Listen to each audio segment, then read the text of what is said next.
Hello बच्चों, तो आज देखेंगे हम एक्सरसाइज 1.1 का क्वेश्चन नंबर 3 क्लास 10 का। क्वेश्चन 3 हमसे क्या कहता है? क्वेश्चन 3 हमसे कहता है find the LCM and HCF of the following integers by applying the prime factorisation method. Prime factorisation method मैं आपको पहले ही बता चुका हूँ इंट्रोडक्शन वीडियो के अंदर कि इसको कैसे ब्रेक करना है। अभी हम करते हैं इस क्वेश्चन को, तो आपको समझ में इजीली आ जाएगा। चलिए चलते हैं क्वेश्चन की तरफ। क्वेश्चन में पार्ट दे रखा है 12, 15 एंड 21। तो हमें इसका क्या करना है? एलसीएम और एचसीएफ फाइंड करना है। देखिए आपने क्लास 7th 8th में किया होगा, 6th में किया होगा, दोनों को अलग अलग करके एलसीएम करते हैं, एक साथ एचसीएफ अलग करके करते हैं।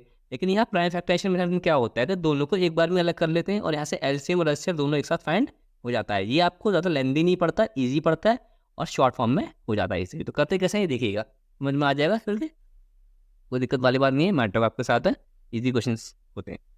पहला हमारे पास 12, तो 12 को फैक्टर्स कर लेते हैं हम यहाँ पे। 12 कैसे करेंगे, किसके टेबल में आता है? 2 के में 2 6 ज़ा 12। आप किससे करेंगे इसको? 2 से कटेगा 2, 3 ज़ा 6, ठीक है, और 3 1 ज़ा 3 हो गया। नेक्स्ट क्या है हमारे पास? 15। 15 किसके टेबल में आता है? 2 के में तो आता नहीं, ये आता है 3 के टेबल में। 3 5 ज़ा 15 और 5 1 ज़ा 5, ठीक है, ये भी हो गया। नेक्स्ट है हमारे पास 21। 21 किससे कटेगा हमारे पास? 21 कटेगा हमारे पास 3 से। 3 7 ज़ा 21 और 7 1 ज़ा 7। तो लिख लेते हैं यहाँ पे हम 12 के फैक्टर्स कौन कौन से आ गए हमारे पास? 2 इंटू 2 इंटू 3 आ गया। और 15 के फैक्टर कितने आ गए? 15 का आ गया हमारे पास 3 इंटू 5। अब 21 का देखते हैं। 21 का कितना आ गया हमारे पास? 3 इंटू 7। हमें क्या फाइंड करना है? इसका एलसीएम और एचसीएफ। पहले फाइंड कर लेते हैं हम इसका एलसीएम।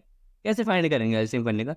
देखिए मैंने आपको लास्ट टाइम भी बताया था, ये जो मैक्सिमम बार नंबर है हमारे पास, 2 कितनी बार है हमारे पास?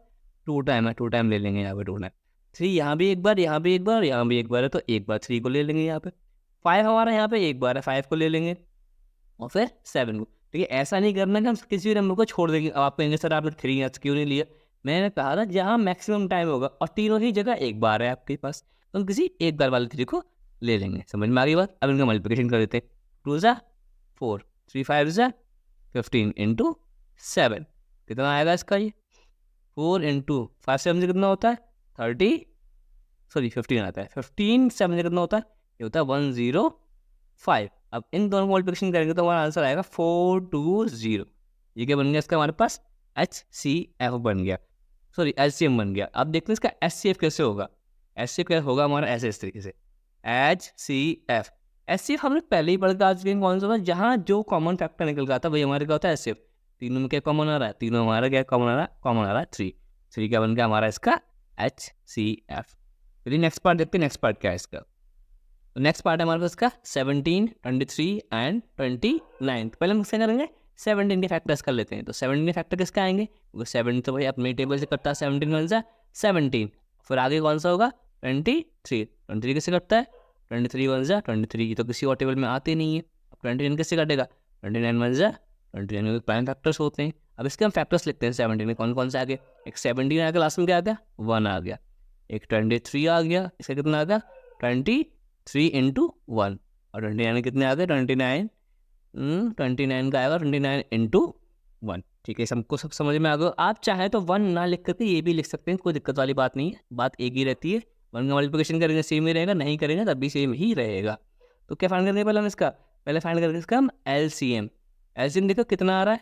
17 और तो कुछ नहीं ऊपर, फिर 23 और 29। जब इसका मल्टीप्लिकेशन करेंगे तो मल्टीप्लिकेशन करने पर आंसर कितना आएगा?